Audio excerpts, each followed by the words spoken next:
Conforme a escatologia cristã descreve, o anticristo é uma figura profetizada pelas Escrituras para se opor a Cristo e tomar o lugar dele. Essa entidade possui uma personalidade própria, ou é energizada por Satanás para imitar tudo o que Cristo representa em termos de poder e força, incluindo sinais, maravilhas e relevância divina. Deus tem seu Filho, Jesus, enquanto Satanás terá seu próprio filho, o Anticristo. No entanto, é importante ressaltar que o Anticristo não é uma cópia exata de Jesus, pois Jesus é considerado Deus encarnado, enquanto o Anticristo é uma versão distorcida e maligna de Jesus. A Bíblia o descreve como aquele que nega o Pai e o Filho, conforme 1 João capítulo 2, versículo 22, identificando-o como um mentiroso e o Anticristo, aquele que nega tanto o Pai quanto o Filho. O Anticristo é uma figura que se posiciona abertamente contra Deus e seus propósitos, sendo, em termos literais, o inimigo de Deus. No entanto, a Bíblia estabelece que sua manifestação ocorrerá nos últimos dias da escatologia cristã. Esses últimos dias estão associados a diversos eventos, como o derramamento do Espírito de Deus sobre toda a carne, Joel capítulo 2, versículo 28, o surgimento de falsos profetas enganando muitos e um aumento da iniquidade e do afastamento do amor. O surgimento do Anticristo é considerado um evento significativo nesse contexto, pois ele age como um antagonista de Cristo e de seus ensinamentos, buscando substituí-los. Para compreender melhor a chegada do Anticristo, é importante começar desde o início de sua história. Deus é o Criador de todas as coisas, e em algum ponto da criação, ele deu origem a uma maravilhosa classe de seres chamados anjos. Dentro dessa categoria celestial, existem várias classificações e hierarquias, e entre os anjos mais elevados estava um chamado Lúcifer. Lúcifer era um ser notável, descrito pelo profeta Ezequiel como o epítome da perfeição, repleto de sabedoria e de uma beleza imaculada. Sua formosura era como uma cobertura de pedras preciosas, e ele era um ser ungido que irradiava esplendor. Desde o momento de sua criação, ele trilhou caminhos perfeitos e exemplares. No entanto, um dia algo mudou. Lúcifer, cativado por seu próprio intelecto, beleza e posição, começou a cobiçar a honra e a glória que eram exclusivamente de Deus. O orgulho o conduziu a uma rebelião que resultou em sua expulsão do céu, juntamente com uma horda de anjos que agora são conhecidos como anjos caídos. Ele perdeu sua glória e sua beleza foi manchada, tornando-o inadequado para o serviço do Criador. Desde sua queda, o diabo tem mantido uma inimizade constante com Deus e seu povo, esforçando-se para atrair o coração das pessoas para si por meio de vários meios. O primeiro e mais impactante episódio ocorreu no Jardim do Éden, quando ele tentou Adão e Eva. Como resultado dessa tentação, a humanidade caiu, criando uma ruptura entre Deus e o homem. No entanto, o amor e a misericórdia de Deus brilharam novamente quando Cristo nasceu, e mais tarde, quando ele sacrificou seu único filho para a restauração da humanidade. Essa ação expressou de maneira suprema o amor incondicional de Deus, proporcionando um caminho para a reconciliação entre ele e a humanidade. Mas antes de continuar, gostaria de pedir para você que se inscreva nesse canal para receber nossos conteúdos e ajude a espalhar a palavra de Deus. Como resultado da vitória conquistada pela morte e ressurreição de Cristo, o diabo ainda está ativamente envolvido em enganar muitas pessoas nos dias de hoje. Para aqueles que resistem à verdade da palavra de Deus, o diabo emprega táticas enganosas para recuperar seus corações. Ele está profundamente interessado em imitar Deus e seu Filho Jesus, usando diversos métodos. Segundo as Escrituras, o apóstolo João descreve como os últimos tempos se desenrolarão, quando o ódio e o desprezo do diabo por Deus atingirão seu ponto mais alto. Nesse momento, o diabo fará sua última tentativa de se opor a Deus e a seu Filho. A Bíblia afirma que essa missão será liderada por uma personalidade conhecida como o Anticristo. Satanás, em um ato desesperado, apresentará ao mundo alguém que desafiará abertamente os princípios de Deus e seu Filho. O Anticristo busca demonstrar sua própria força e habilidade, apresentando-se como uma falsa fonte de paz e como o filho da perdição. Ele é frequentemente comparado ao falso Cristo, mencionado nos evangelhos de Mateus capítulo 24 e Marcos capítulo 13. Isso ressoa com o aviso de Jesus aos seus discípulos, para que não se deixem enganar por falsos profetas que alegarão ser Cristo, realizando milagres impressionantes. Duas outras figuras associadas ao anticristo são o pequeno chifre na visão final de Daniel e o homem do pecado, mencionado na segunda epístola de Paulo aos Tessalonicenses. O anticristo demonstrará notável inteligência e realizará sinais de maneira a enganar facilmente aqueles que não estão fundamentados na verdade da palavra de Deus. É importante observar que há uma ampla gama de interpretações e crenças sobre o anticristo, o que pode variar com base em doutrinas, interações humanas e mentalidades. Portanto, a compreensão específica do que o anticristo representa pode variar entre os crentes. O anticristo não é uma entidade espiritual ou um poder sobrenatural. Embora a Bíblia mencione várias bestas, dragões, demônios e legiões satânicas, elas não são o anticristo. As epístolas de João nos fornecem uma compreensão clara do que o anticristo é. De acordo com 1 João capítulo 2, versículo 22, o anticristo é aquele que nega que Jesus é o Cristo e também nega o Pai. Ele é um ser humano, como você e eu, com olhos, ouvidos e mãos. Ele não terá olhos brilhantes ou uma aparência diabólica. Ao contrário, será carismático e encantador. O anticristo não é o próprio diabo, como algumas pessoas acreditam, nem representa um sistema político. Ele é uma pessoa habilmente influenciada pelo diabo em todos os aspectos de sua vida. Suas palavras, ações e estratégias são todas impulsionadas por forças demoníacas, tornando-o essencialmente demoníaco. O anticristo está associado a falsos milagres e sinais enganosos, promovendo mensagens falsas de paz e maldade. A Bíblia prevê que muitos falsos profetas surgirão, agindo sob o espírito do anticristo, realizando sinais e maravilhas enganosos, levando muitos a seguirem caminhos injustos. A marca da besta mencionada no livro da Revelação não surgirá da noite para o dia, mas é importante perceber que o espírito do anticristo já está em ação. 2 Coríntios capítulo 4, versículo 4, nos diz que o Deus desta idade cegou as mentes dos incrédulos, e 1 João capítulo 4, versículo 3, fala do espírito do anticristo já presente no mundo. Portanto, é crucial compreender que o anticristo não é um conceito distante, mas algo que já está influenciando o mundo. Isso nos lembra da importância de permanecer vigilantes e orar sinceramente, conforme nos orienta a palavra de Deus. Não permita que ninguém o engane de forma alguma. Antes de o dia esperado chegar, haverá um evento crucial, a manifestação do homem da perdição, aquele que se opõe e se coloca acima de tudo o que é chamado de Deus ou adorado. Ele ousará até mesmo sentar-se no templo de Deus, fazendo-se passar por Deus. O anticristo proferirá palavras blasfemas contra Deus, dizendo coisas difamatórias apenas para iludir as pessoas e fazê-las adorá-lo.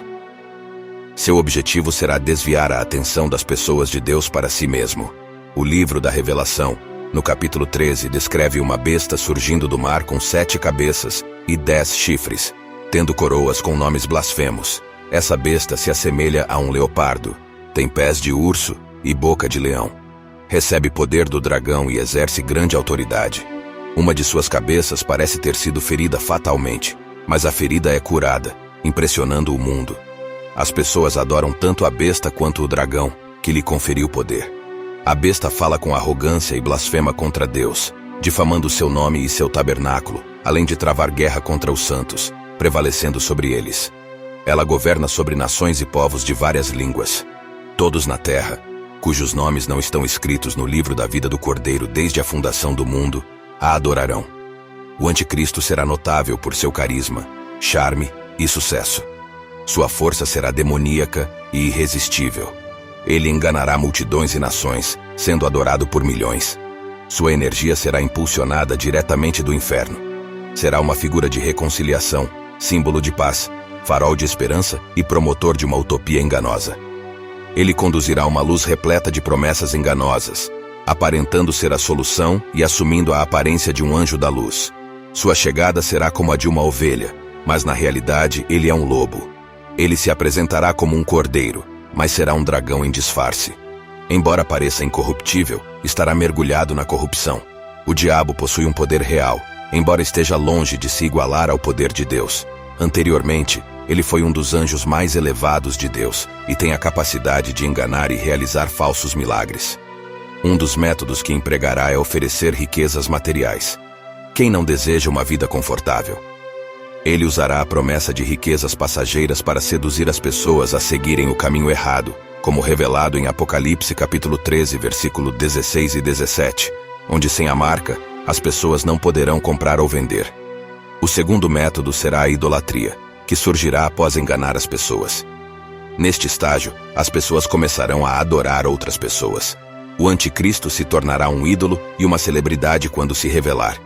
Ele será amado e adorado por todo o mundo. É importante refletir sobre o estado atual do mundo. Muitos de nós assistimos televisão, filmes e esportes e desenvolvemos um afeto por artistas e atletas. Não estamos sugerindo que isso seja errado, mas chegamos a um ponto em que muitos idolatram essas figuras. Isso é especialmente evidente com músicos e atletas. A devoção às celebridades está se tornando um fenômeno prevalente. É comum ver pessoas se curvando quando atletas fazem cestas espetaculares ou quando jogadores de futebol marcam gols. Essas cenas nos fazem questionar como chegamos a um ponto em que as pessoas adoram outros seres humanos. Shows lotados de dezenas de milhares de fãs cantando o nome de uma pessoa, exaltando-a e elevando-a, são sinais evidentes desse fenômeno. Literalmente, milhares de pessoas gritando o nome de alguém é uma forma de adoração. Alguns podem argumentar que isso não constitui adoração, mas se observarmos as letras de muitas músicas de louvor e adoração, veremos que elas exaltam o nome de Jesus ou do Pai. No entanto, agora estamos testemunhando a exaltação de outros seres humanos, o que pode ser considerado idolatria. Hoje em dia, vemos pessoas desmaiando ao encontrar celebridades nas ruas. Há 2000 anos, os ídolos eram imagens esculpidas e estátuas enormes que as pessoas reverenciavam e adoravam. No entanto, o diabo evoluiu com o tempo, e agora nossos ídolos modernos são celebridades. É importante não subestimar o plano do homem do pecado, pensando que ele só surgirá após o arrebatamento ou mais tarde na vida. A Bíblia menciona claramente um homem chamado o homem do pecado, ou filho da perdição, que surgirá nos últimos dias. Ele começará a se manifestar gradualmente nos últimos dias.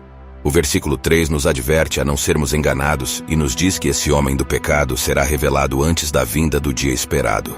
O versículo 4 descreve como ele se oporá e se elevará acima de tudo o que é chamado de Deus ou adorado, alegando ser Deus enquanto está no templo de Deus. Portanto, é importante ter uma compreensão clara de que esse homem do pecado será visível para o mundo e atuará de maneira arrogante e blasfema.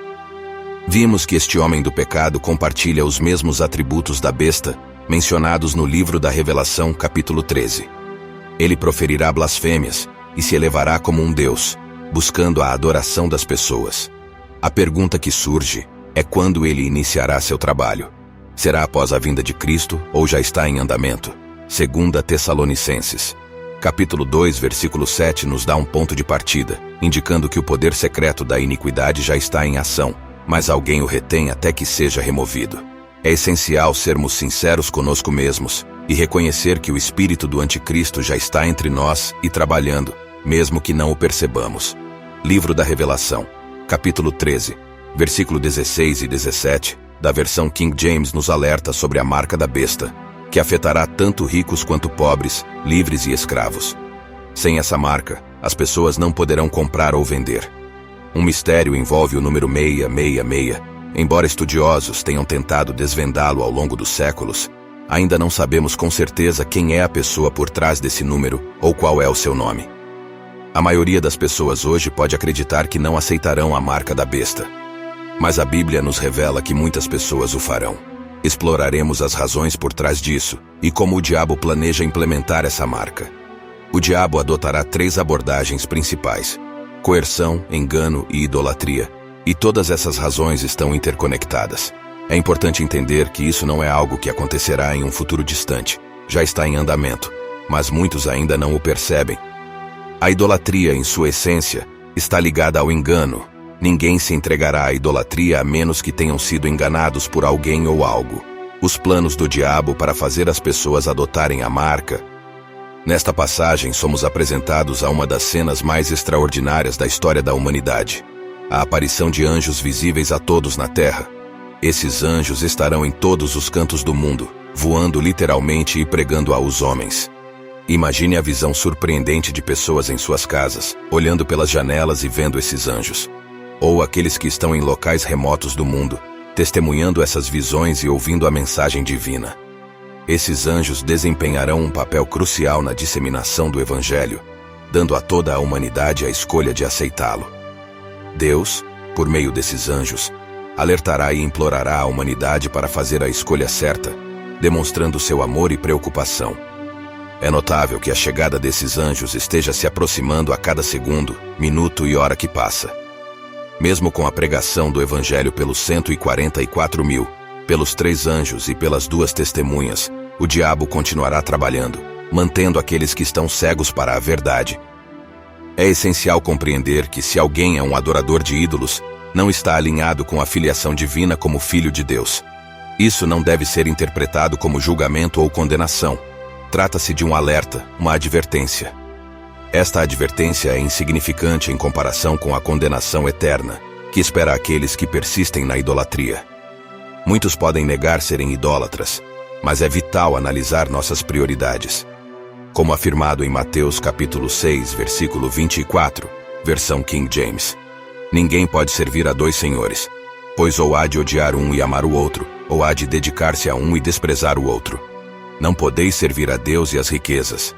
Similarmente, Lucas capítulo 16, versículo 13, versão King James, enfatiza que nenhum servo pode servir a 2 senhores, porque ou há de odiar um e amar o outro, ou há de dedicar-se a um e desprezar o outro. Não podeis servir a Deus e às riquezas. O anticristo, quando chegar, será objeto de idolatria. Ele será amplamente amado e adorado, posicionando-se como divino. Ele blasfemará contra Deus e demonstrará milagres que cativarão o mundo. Se ele já chegou à terra ou não, o espírito do anticristo já opera entre nós.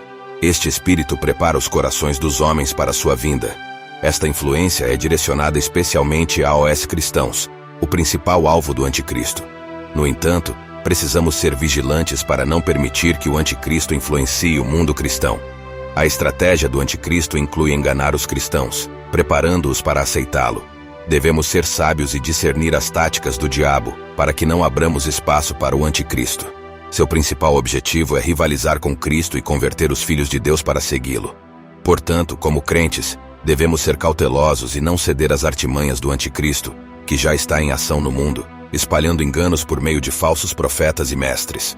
Essas influências enganosas não estão restritas a uma única região, mas estão se espalhando globalmente.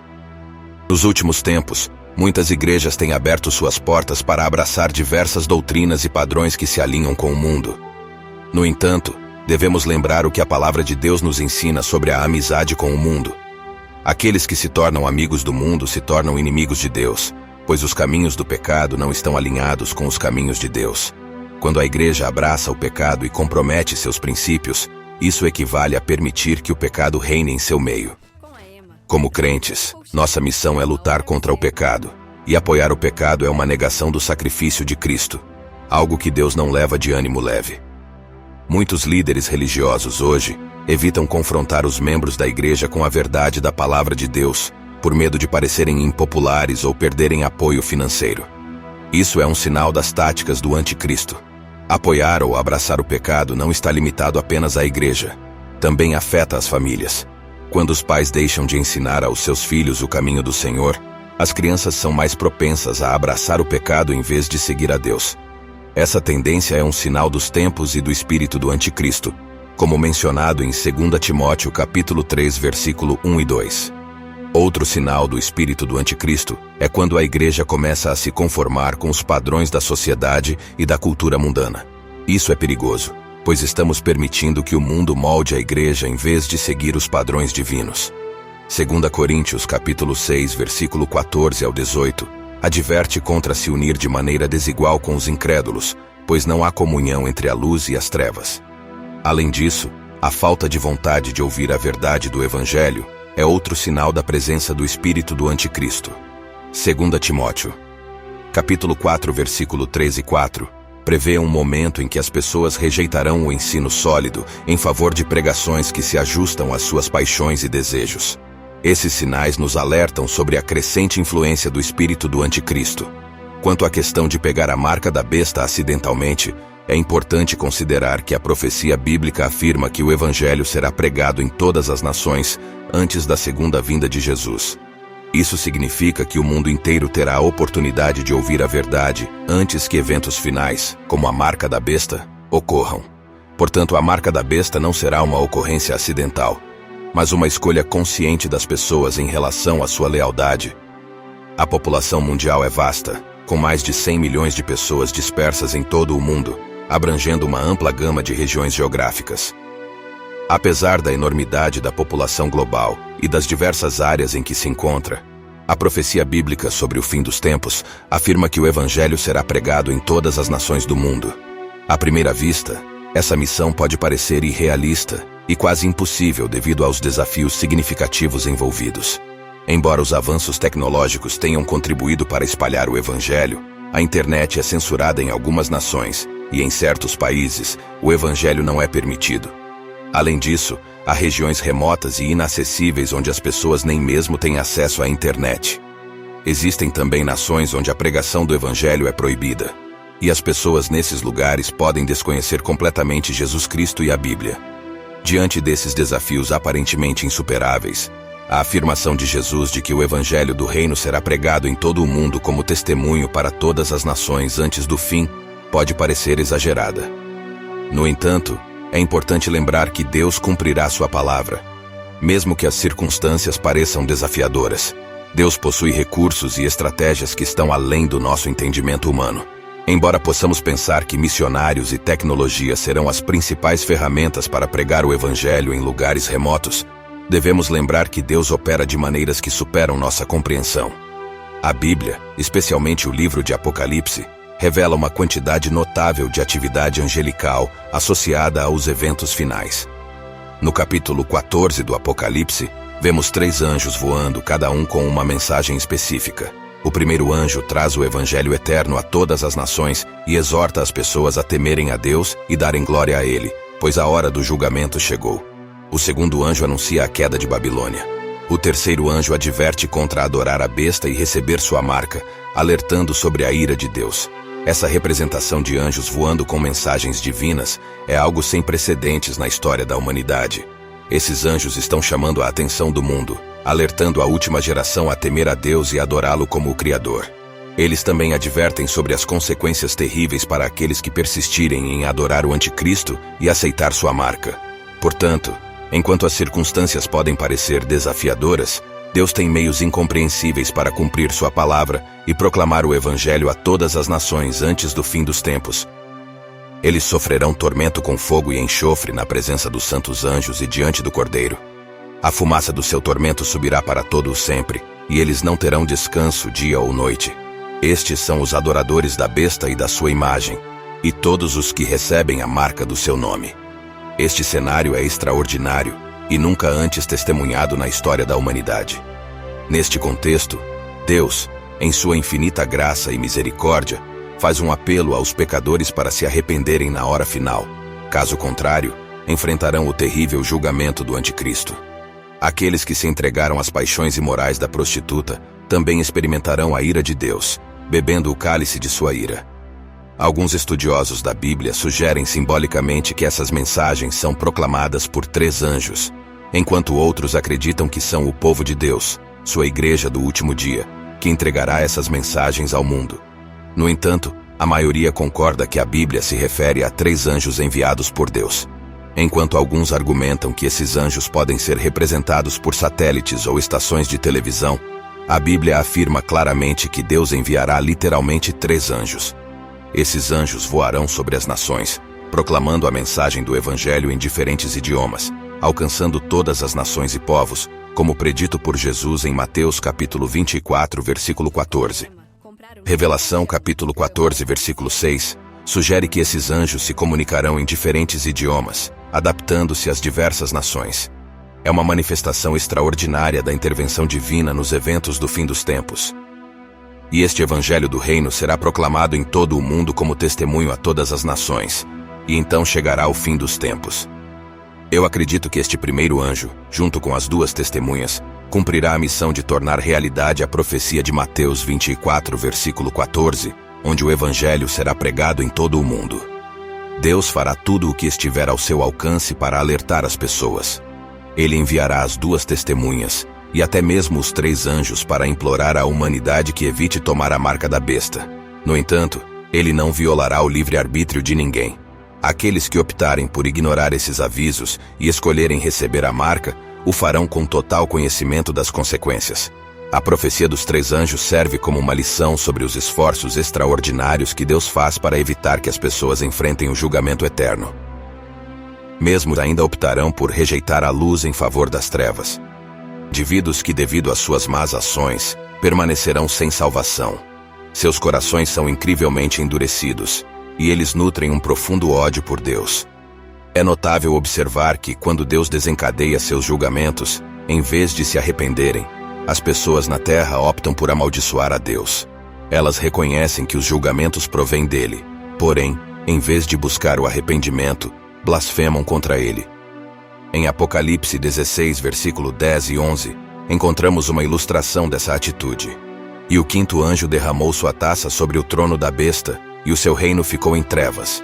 E eles mordiam a língua de dor, e blasfemando do Deus do céu, por causa das suas dores e das suas úlceras, e não se arrependeram das suas obras. O livro de Apocalipse nos revela que Deus fornecerá informações de todas as formas possíveis, mas ele não imporá uma escolha. Ele apresentará os fatos, deixando a escolha final nas mãos de cada indivíduo. Deus abençoe sua vida. Gostaríamos de pedir a sua ajuda, se inscrevendo em nosso canal e deixando seu like,